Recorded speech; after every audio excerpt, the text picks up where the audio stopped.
Ready for another deep dive? Today we're heading back to ancient Jerusalem, a city practically pulsating with this electric mix of religious fervor and political intrigue. Yeah, it's a powder keg, really. Totally. And right in the thick of it is the Feast of Dedication. Now, this isn't just some historical footnote. This is a pivotal moment in Jesus' ministry, at least according to the Urantia book. Right, and what makes this feast so fascinating, so revealing, is how it becomes this flashpoint, this collision between Jesus' teachings and the guardians of the old ways, the established religious authorities. It's like a showdown, right? Old versus new, Yeah. tradition versus, well, something else entirely. Exactly. And to really grasp the magnitude of this clash, we got to go deeper than the historical facts. The Urantia book, our main source for this deep dive, it claims to offer this insider's perspective on Jesus's life, his teachings. It's like getting a glimpse behind the curtain, Yeah. right? Seeing the spiritual reality that's fueling all the drama. Precisely. And that perspective is, well, it's essential because it reveals this layer of intentionality behind Jesus' actions. Like, take his decision to travel to Jerusalem for this feast. The Urantia book tells us his apostles were worried, and rightfully so. Oh, for sure. They knew the risks, the danger. Absolutely. The Jewish leaders were already suspicious of Jesus, threatened by his growing popularity. To them, he was a troublemaker, disrupting the status quo, but he still goes to Jerusalem. So why do you think that is? Why walk into the lion's den? Because Jesus, he understands the opportunity this feast represents. The Urantia book, it uses this phrase, his determination, to give these religious leaders, these keepers of the old ways, one more chance, one more shot to see the light. Those are the book's words. It's like he knows time is running out.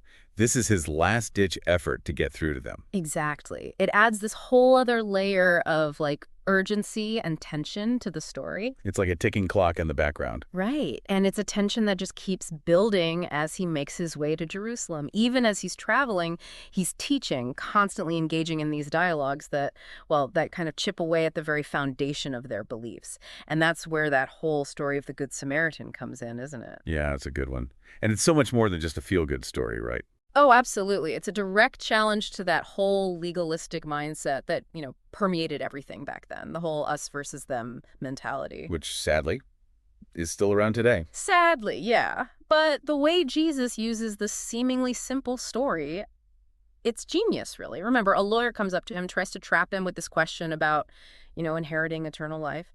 And Jesus flips the script. He throws the question back at the lawyer, who then quotes the scriptures about, loving God and loving your neighbor. And just when the lawyer thinks he's got Jesus backed into a corner, bam, Jesus hits it with, "Who is my neighbor?" Right. Talk about turning the tables. Right. Mic drop moment. Totally. Right. But why is that question so powerful? What's Yeah. the deeper meaning there? Because it forces the lawyer and everyone listening to confront their own preconceived notions, their biases.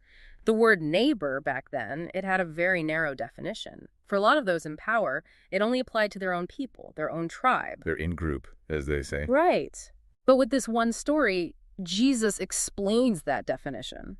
And to make his point even more dramatic, he uses a Samaritan as the hero of the story. Exactly. Someone who is considered an outsider, a heretic even, by the religious establishment. And it's this Samaritan who embodies true love and compassion, surpassing even the priest and the Levite, the supposed good guys in the story. It's such a powerful illustration of the universality of Jesus' message. Right. It cuts through all the dogma, all the religious rules and regulations, and goes straight to the heart of what really matters. It's a message that's as relevant today as it was back then. Absolutely. And that message, as you can imagine, is going to cause quite a stir once Jesus reaches Jerusalem for the Feast of Dedication. Okay, so let's set the scene. It's the Feast of Dedication.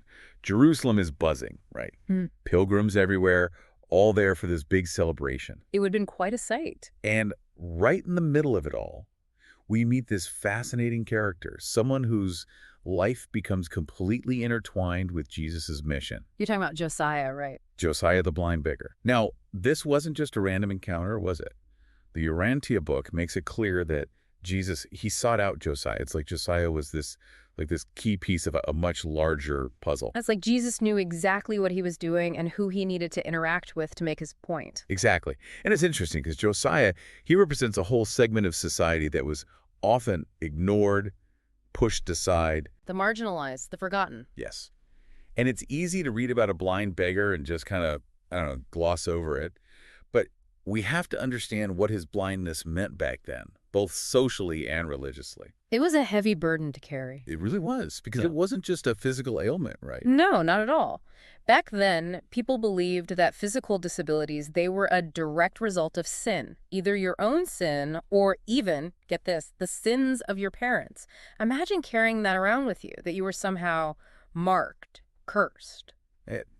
It's hard to even fathom the weight of that kind of judgment. And it wasn't just a societal belief. This idea, it was woven into the very fabric of their religious understanding. So people like Josiah, they weren't just seen as unfortunate. They were seen as outcasts, almost like living embodiments of sin, which, when you think about it, puts a whole new spin on giving alms to the poor. It becomes this transactional thing, less about compassion, more about like earning points with God. Right, like if I give to this blind beggar, maybe God will overlook my sins.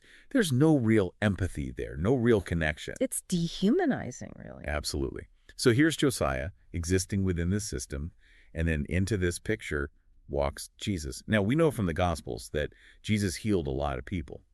But the way the Urantia book describes the healing of Josiah, it's different. It feels intentional, deliberate. Oh, it definitely was. The Urantia book highlights how Jesus uses this healing as a direct challenge to the religious authorities, specifically the Sanhedrin. And just as a reminder to our listeners, the Sanhedrin, they're like the Supreme Court of Jewish law, right? Yeah, exactly. They were the top dogs, the ultimate authority on all things religious. So when Jesus challenges them, he's challenging the whole power structure. And he doesn't do it subtly either. Oh, no, not at all. He chooses the Sabbath, the holiest day of the week, to perform this healing, and he uses simple, everyday materials, clay and spittle. It's like he's saying, I don't need your fancy rituals or your permission to heal. That's exactly it. He's demonstrating his power and compassion in the most visible way possible. In the Urantia book, it goes even deeper, revealing 3 specific reasons for Jesus' approach to this healing. 3 reasons. Lay it on me. Okay, so first, he wanted to show that healing wasn't dependent on the individual's faith. Josiah, at that point, he didn't fully understand who Jesus was. He was just a blind man who was given a chance to see. Right. Second, Jesus wanted to meet Josiah where he was at, both physically and mentally. So he uses these physical actions, the clay, the washing in the pool of Siloam. He's speaking a language Josiah could understand. Bridging that gap between the miraculous and the everyday. Yes. And the third reason, this is a big one, is that Jesus was making a statement about the role of material things in healing. He's challenging this idea that divine intervention is the only way. So it's not an either situation. It's both spiritual and physical. Exactly. It's a much more holistic approach to healing. It's amazing how much depth and intentionality the Urantia book reveals in just this one act of healing. But of course, this is just the beginning, because now Josiah, he's able to see, he's brought into this whole new world, and he's about to become a major player in this unfolding drama. So we've got this incredible healing right in the middle of this huge religious festival. You know word is going to get around. Oh, yeah. It spreads like wildfire. It's not long before it reaches the big guys, the Sanhedrin. And remember, this is the same group that Jesus, kind of called out with his whole method of healing. Right. Talk about awkward. Total PR nightmare. These guys, they're supposed to be the guardians of the law, the ultimate authority. And then this nobody, this blind beggar, he's suddenly thrust into the spotlight because of something they couldn't do themselves. It's going to be a blow to their egos. For sure. And the fact that it happened on the Sabbath, that just adds fuel to the fire. They can't ignore it. So what do? Do they go after Jesus directly? They're hesitant at first. The Urantia book, it suggests they were actually afraid of Jesus, not sure how to handle him, so they go after Josiah instead. Classic power play. Target the vulnerable one. Right. But what they don't realize is that Josiah, he's gone through this massive transformation, not just physically, but internally as well. He's not the same guy anymore. Not at all. Yeah. He's gone from being ignored his whole life to suddenly standing before the most powerful religious council in Jerusalem. And it's like something clicks inside him. He doesn't back down. What does he say? At first, he's just giving the facts, right? Straightforward account of what happened. The clay, the washing, the sudden sight. But as they press him, try to twist his words, use his past against him, you see this shift in him. What do you mean? He becomes bolder, more confident. He's not intimidated by their authority anymore. There's this one point where he just flat out says, whether this man is a sinner, I don't know. But one thing I do know, I was blind, now I see. Powerful stuff. Right. He's not playing their theological games. He's cutting through the BS. It's a truth they can't deny. And it throws them completely off balance. They're so focused on their own power, their own agenda, they miss the miracle that's standing right in front of them. But they don't give up that easily, do they? Nope. They double down. They try to force Josiah to say that God healed him, that Jesus had nothing to do with it. Still so blind to the truth. Totally. And Josiah, he calls them out on it. He's like, look, we all know God doesn't work miracles for sinners, right? And you're telling me this guy who healed me as a sinner, well, here I am, standing here, seeing for the first time in my life. So you tell me, who's God working through here? He's not just seeing clearly now, he's thinking clearly. It's like he's become this unlikely prophet. And the Sanhedrin, they don't know what to do. They're losing control of the narrative. So what happens? They do what they do best. They lash out. They kick Josiah out of the synagogue, basically excommunicated him. Wow, just for telling the truth.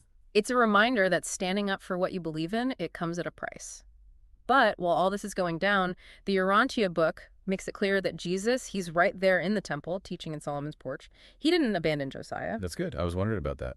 It's like this parallel narrative. Josiah challenging the authorities on a personal level, and Jesus challenging them on this whole theological level. And what's interesting is that the Urantia book says Jesus uses this opportunity to talk about his relationship with God, his true identity as the Son of God. He's speaking to both groups at the same time, those in power and the everyday people. Exactly. And it's that multi-layered approach that makes Jesus such a compelling figure. He's challenging the status quo, but he's also deeply compassionate, looking out for the underdog. Always. So what happens to Josiah? Well, Jesus finds him, along with Nathanael and Thomas, and can you imagine what that moment must have been like for Josiah? Kicked out, feeling alone, and then Jesus finds him. And Jesus, he looks at him with such love and compassion and asks, Josiah, do you believe in the Son of God? After everything Josiah's been through, that one question, it's a lot. It is, and Josiah, he gets it, he understands, and he says, Lord, I believe. It's like, in that moment, he realizes that true belonging, it doesn't come from following rules or being part of some institution. It comes from a heart that's open to truth, to the love of God as revealed through Jesus. That's a beautiful message. And it makes you think about the true meaning of healing. It's not just about physical sight. It's about spiritual sight as well. Right. It's about opening our eyes to a deeper reality. And Yeah. that's what's so amazing about this whole story, this deep dive into the Feast of Dedication as told in the Urantia book. It challenges us to look beyond the surface, to question our assumptions, and to be open to the unexpected ways that truth reveals itself. Because sometimes it's the people we least expect, the marginalized, the forgotten, who end up showing us the way. Absolutely. Well, that was quite a deep dive. Thanks for joining us. Until next time, keep exploring, keep questioning, and keep seeking truth wherever it may lead.